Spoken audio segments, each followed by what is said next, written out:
people and everybody else watching. Hope everybody's doing well.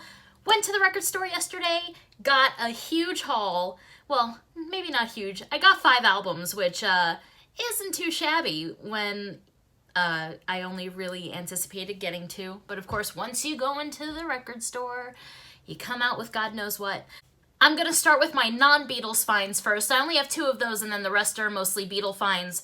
But we have an original pressing of Elvis, That's the Way It Is, the soundtrack, of course, to the documentary. So, of course, this is an original 1970 pressing. And here's the back. And the album is on the orange RCA label. On regular black vinyl, but let's take a round and look at it. Oh, I haven't even looked at these albums yet, so I'm pretty stoked. It is absolutely beautiful, perfect condition. I can't wait to spin this, but I'm very excited. Of course, I didn't realize once I was putting the vinyl back that it does come with the original sleeve, which is in pretty great shape.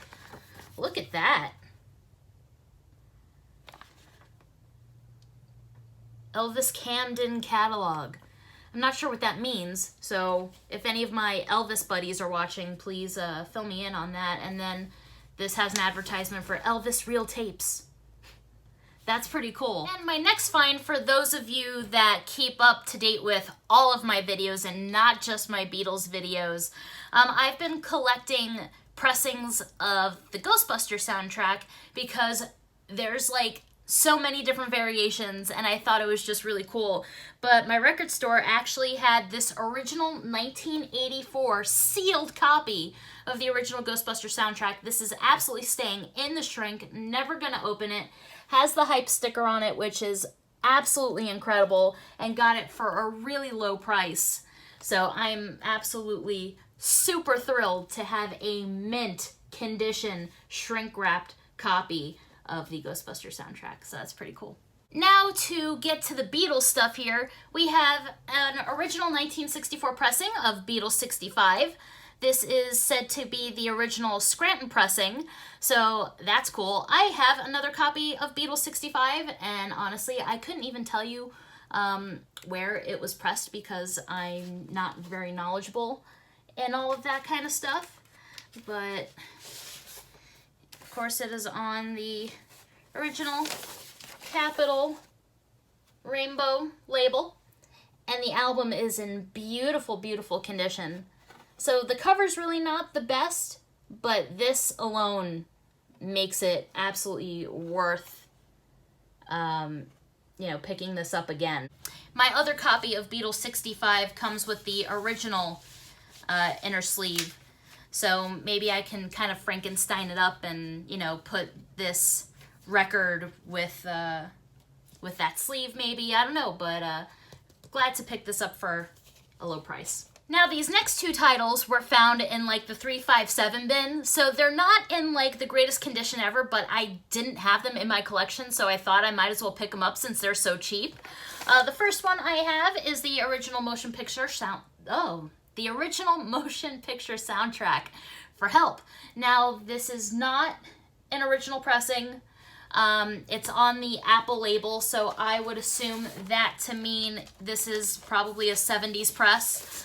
But the record itself, it's a little dusty, but it's in pretty nice shape. Unfortunately, the jacket has seen better days, but it's overall not too bad for, $7. So there's the gatefold, of course, and the back. So like I said, for a cheap find, really not that bad. And then finally, in the $3 bin, because of course this record, anytime I've seen it anywhere else, of course, much better condition copies go for way more money. But I got Wings Over America for $3. So, like I said, I couldn't really pass it up. So let's open that up, and we've got that great gatefold of Wings. And let's see. I haven't even looked at the records to see what kind of condition they're in, but of course, if it's for $3, it's probably not the best ever. All right. Very dusty. I could see some surface scratches, but I think it's cooler than not having it at all.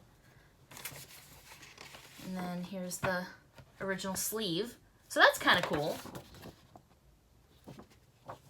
And here's disc 2, also in its original sleeve. These really don't look that bad. Now that I'm kind of, taking a look at it, it's just kind of dusty and just a little bit of,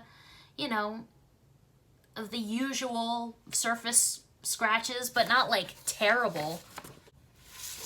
And then, of course, the third disc. Once again, this looks pretty all right. Not too shabby. So if you think about it, it's like $1 a piece for each record. Now, I believe that Wings Over America came with a poster, if I'm not mistaken, so obviously this one does not have it, but that's okay. Maybe I can track it down. I'm pretty sure it came with a poster, if I'm not mistaken. I could be totally wrong. And there you have it, guys, my most recent vinyl finds. Thanks so much for watching, and until next time, as always, peace and love. See ya.